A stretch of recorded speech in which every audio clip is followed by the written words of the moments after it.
বৃহস্পতিবার ইন্ডিয়ান এয়ারফোর্সের বিরুদ্ধে ডুরান্ডের দ্বিতীয় ম্যাচ খেলতে মাঠে নামছে সবুজ মেরুন বাহিনী। একে একে সব বিদেশি সহ ভারতীয় ফুটবলাররা দলের সঙ্গে যোগ দিয়েছে। কলকাতায় চলছে জোর কদমে অনুশীলন।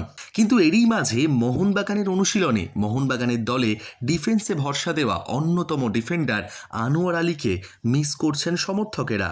সত্যি কি মিস করছেন, নাকি আনোয়ার আলীকে ভুলে যাচ্ছে মোহনবাগান? আবার অপরদিকে মোহনবাগানকে কি ভুলে যাচ্ছেন আনোয়ার আলী? এই সমস্ত বিষয় নিয়ে কথা বলেছিলাম। মোহনবাগানে বিকেলে ক্লাব তাঁবুতে চলে জমজমাটি আড্ডা বাগান সদস্যদের মধ্যে। এই বিষয়ে কি বলছেন তারা? সত্যিই কি আনোয়ারকে ভুলে যাচ্ছে মোহনবাগান, নাকি মোহনবাগানকে পুরোপুরি ভুলে গেছে আনোয়ার আলী? কি বলছেন এই বিষয়ে তারা, সেটাই একবার শুনুন। দাদা, একটাই প্রশ্ন করব, আনোয়ারকে কি ভুলে যাচ্ছে মোহনবাগান? মোহনবাগান ভুলার তো কিছু নেই, মোহনবাগান তো ওকে চাইছে। ও তো ভেতরে কী করেছে সেটা তো আমরা জানি না। হ্যাঁ, মোহনবাগানে এখনও আইনের আইনের কাছে চলছে, আর কী হবে সেটা আইনই বলবে। হ্যাঁ, তবে মোহনবাগান ওকে চাইছে।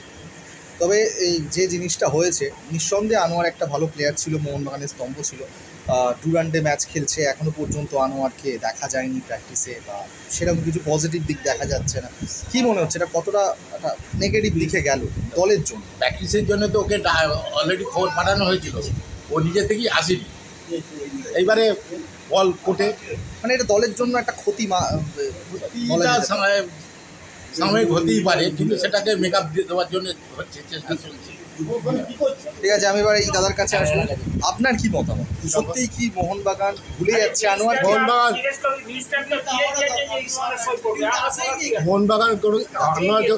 মোহনবাগান আনোয়ারকে ভুলে যায়নি, আনোয়ার মোহনবাগানকে ভুলে যাচ্ছে। মোহনবাগানের সঙ্গে বেইমানি করেছে। মোহনবাগান কোনো প্লেয়ারের জীবন নষ্ট করে দেয়, জীবন দেয়।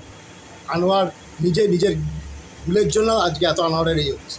মোহনবাগান তোকে বলে দিয়ে চলে যাও, মোহনবাগান তোকে চেয়েছিল, ওই তো বদমাইশি করলো ইস্টবেঙ্গলের সঙ্গে, ইস্টবেঙ্গলের সঙ্গে রঞ্জিত ভাইয়ের সঙ্গে হাত মিলিয়ে। এটা মোহনবাগান ক্লাবের তো কিছু করার নেই, যেরকম কর্ম করে যেমন ফল পাচ্ছে। কী বলবেন, সংস্থার কী মতামত? 135 বছরের প্রতিষ্ঠান তো, এখানে অনেক রত্ন, এখানে প্রচুর ফুটবলার এসেছে, প্রচুর ফুটবলার খেলেছে। সেখানে কোনো প্লেয়ার যদি নিজে থেকে খেলতে না চায়, কারুর প্ররোচনায়, তার এজেন্টের প্ররোচনায়, তাহলে কিছু বলার নেই।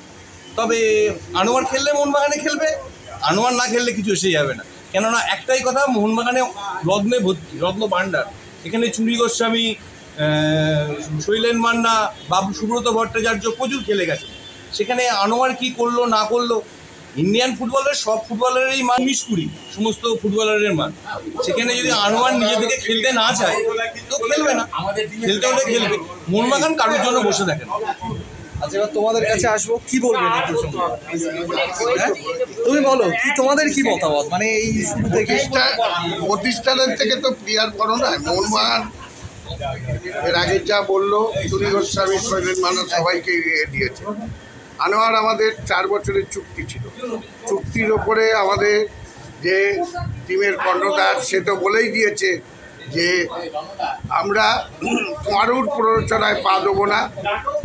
আনোয়ার মিষ্টি ছেলে, ও যদি কথা বুঝে থাকে, আর তা নাহলে যে টাকা, যে ফাইন, সেখানে সেই টাকা কে দেবে ওর হয়ে আমাদের মাথায় আসছে না। প্লেয়ার স্ট্যাটাস কমিটি থেকে সিদ্ধান্ত আসুক, সেই বুঝে সিদ্ধান্ত যা নেবে। তবে আমাদের কেউ কারোর জন্য তো কেউ এইসব ক্লাব আটকাবে না, এটা একটা ন্যাশনাল ক্লাব। আশা করি আনোয়ারের শুভ বুদ্ধি সব উদয় হোক, এইটাই ভুল করে। সত্যি কি ভুলে যাচ্ছে আনোয়ার আলীকে মোহনবাগান? মোহনবাগান যদি মনে করে থাকে আনোয়ার আলীকে নিয়ে আসবো, মোহনবাগানই পারবে, আর আনোয়ার আলী মোহনবাগানেই খেলবে। ও যতই যাই করুক, ইসমল পারবে না। এর নাম মোহনবাগান অ্যাথলেটিক ক্লাব।